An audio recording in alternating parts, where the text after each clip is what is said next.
ඇයි විශාල කම්පාවට පත්තර මම මොකද්ද මේ මගේ ස්වාමිපුරුෂයා පොළඹවාගෙන මම මේ ඇයි මේ පූස් පැටව ටික ගෙනිහිලා දැම්මේ කියලා. ඒත් පහුවෙන්දා උදේ වෙනකොට ආපහු අර පූස්මව ගිහලා පැටව ටික හොයාගෙන ඇවිල්ලා තියෙනවා. ඉතින් ඒ වගේ තමයි ඒ කතාව තුළ යන්නේ. ඊට පස්සේ ආපහු ප්‍රශ්නයක් ඇති වෙනවා. දැන් මේ ඊට පස්සේ දැන් අර ස්වාමිපුරුෂයා අහනවා දැන් ඉතින් කවුද මේ රාජකාරිය කරන්නේ මේ පූස්සන්ගේ බෙටි අදින රාජකාරිය.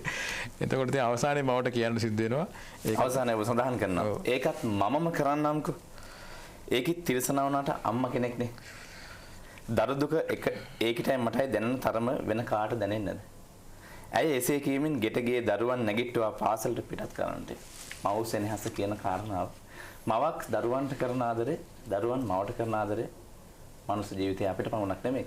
සතා සිව්පාවටත් පොදු යයි කියන කාරණාව තමයි මම හිතන්නේ මම විශ්වාස කරන්නේ. මේ අම්මා වරුන් දෙදෙනෙක් කියන කාරණාව ඔස්සේ ඔබ කියන්න උත්සාහ කරනවා. ඔව් ඇත්තටම. සිද්ධි මහත්මයානේ මම ඊළඟට යන්නේ මේ ලොකු සර්ගේ ඡන්ද සටන. බොහෝ විට මේ ප්‍රාදේශීය දේශපාලනයේදී මේ පාඨශාලාචාර්යවරු විවිධ රජයේ රැකියාවල නිරත වෙන පුද්ගලයන් මේ ප්‍රාදේශීය දේශපාලනයට පිවිසෙන පුදුමාකාර ආශාවකින් මේ කියන කතාව තුළ මේ ගුරුවරයාට එසේනම් මේ ලොකු සර්ට මොකද්ද සිද්ධ වෙන්නේ මේ මැතිවරණ නිසා? දැන් සාමාන්‍යයෙන් ප්‍රාදේශීය වල ජාතික දේශපාලන වලත් අපි දැක්කම අපිට පේනවා දැන් මිනිස්සුන්ගේ සාමාන්‍ය උගත් මිනිස්සුන්ගේ අදහසක් තියෙනවා මේ බුද්ධිමත් මිනිස්සු දේශපාලන නොකළ යුතුයි කියන අදහසක් තියෙනවා. ඒක නිසාම අද දේශපාලනය තුළ ඉන්නේ දේශපාලනයට බොහෝ විට ප්‍රාදේශීය දේශපාලනයට අර කියන උගත්කම සහ ඒ හැදියාවෙන් ටිකක් එහාට ගිය කණ්ඩායමක් තමයි අපිට පේන්නේ ප්‍රචණ්ඩත්වය පාවිච්චි කරන්නේ අය. ඉතින් මෙතන එවැනි කණ්ඩායමක නායකයෙක් විසින්ම තමයි මේ විදුහල්පතිවරයා ගෙනත් දාන්නේ දේශපාලනය කරන්න. මොකද ඒ කියන්නේ අවදානම් සහගත මැතිවරණයකදී මේ විදුහල්පතිවරයාට තියෙන කීර්තිය පාවිච්චි කරන ඡන්දේ දිනා ගැනීමට. නමුත් ඔහුට විශාල කම්පනයක් තියෙනවා. මොකද මේ මැතිවරණය තුළ මැතිවරණ ක්‍රියාදාමය ඔහුට ගෝචර නැහැ. ඔහුට ඒක පිටස්තරයි. ඔහුට ඒක දරා ගන්න බැරි එකක්. මොකද ඔහු ඊටාම කීර්තිමත් විදුහල්පතිවරයෙක් හිටපු කෙනෙක්. නමුත් මේකෙන් පස්සේ අවසානයේදී සිද්ධ වෙන්නේ තමයි ඔහු පරාජය වෙනවා. ඔහුට දිනා ගන්න බැරුව වෙනවා. ඔහු අර පුරුදු විදිහටම අර පරණ ප්‍රචණ්ඩ දේශපාලනය තමයි ඉස්මතු වෙන්නේ.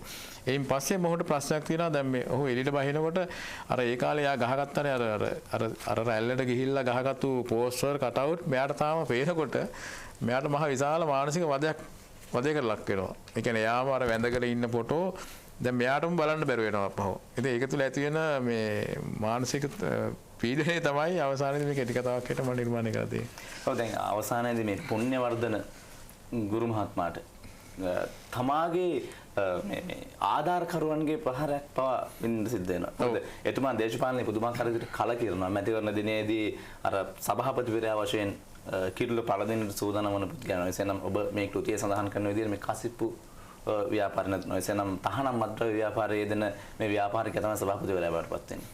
සැබෑ දේශපාලනයේ තියෙන්නේ ඔබ මේ කියන්න හදන කාරණාවද? ඉතින් ඇත්තටම මේක නෙන්න දැන් මෙතන තියෙනවා මේ විදුහල්පතිවරයාට ප්‍රතිපක්ෂ පිළවල ඉන්න සමහරට ඔහුගේ ගෝලයෝ ඔහුගේ සහෝදර ගුරුවරු.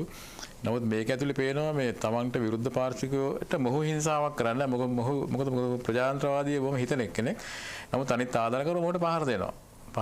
උන් ඊට වඩා ටෙලිෆෝන් කරලා කරන සර්රුත් ඇවිල්ලා ඇයි අපිට මෙහෙම වෙන්නේ? ඉතින් අවසානයේ ඔහුට ප්‍රශ්නයක් ඇති වෙනවා මම මොකටද මේ දේශපාලනය කරේ? මම අර මගේ විදුහල්පති තනතුරෙන් ඉස්සරහම මම නිවාඩු පාඩුවේ හිටියා නම් මම හොඳයිනේ කියන අදහස එන්නේ. ඊට පස්සේ තමයි ඔහු කලකිරෙන්නේ. ඔහු ඡන්ද මැතිවරණයේ දවසේදීම ඔහු මැදක් ඉඳලා ඔහු ගෙදර ගිහිල්ලා නිදා ගන්නවා. මේක ඕන දෙයක් වෙජයි මට මේක අවශ්‍ය නැහැ කියලා. ඉතින් ඇත්තටම මෙහෙම වෙච්ච මිනිස්සු ඕන තරම් අපි දැකලාත් තියෙනවා. ඒ කියන්නේ හෘද සාක්ෂියක් තියෙන මිනිස්සුන්ට මේ තියෙන හොරචාන දැමීලි මේ තියෙන මේ ප්‍රචණ්ඩකාරීත්වය මේ අරක්කු දීලා ඡන්ද දාගන්නේම අරම ඇත්තටම ගෝචර නැහැනේ. ඉතින් ඒගොල්ලන්ට මේ ගෝචර නැති ගාම ඔහු කියලා නිදා ගන්නවා. නමුත් ඊට පස්සෙත් ඔහුට ඉන්න හම්බෙන්නේ නැහැ. මොකද ඔහු එළියට බහිනකොට මිනිස්සු අර ඡන්දෙන් දිනවමිනියෙක් දිහා බලන්නෙත් අර ඡන්දෙට ඉල්ලුමිනියා දිහා බලන්නේ ටිකක් එක වගේ. ටිකක් විශේෂ කැපී පෙනෙන පුද්ගලෙක්. එයාට ගියාම ඉතින් මිනිස්සු කතා කරනවා. මෙයාට හරි අමාරුයි දිලා ගන්න. ඊට පස්සේ තමයි මෙයාට පේනවා මෙයා ඇඳපු කටවුට් ටික, එල්ලපු කටවුට් ටික දැක්කහම මෙයාට විශාල ප්‍රශ්නයක් එනවා. ඉතින් මෙයා රාත්‍රී කාලේ කල්පනා කරලා මේව මං කොරින් ගලවන්න ඕන කියලා.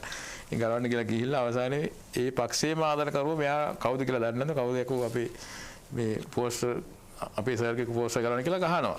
ගහපම අවසානයේ බලන් ගුටි කාලා තියෙනෙත් අර සර්මයි. ඔව් අවසානයේ සඳහන් කරනවා අයක වතේ තිබූ ලන්තෑරුමක එළියෙන් බිම වැටී සිටි තම සැමියා යන්තමින්දුටි පුණ්‍යවර්ධන මහත්මිය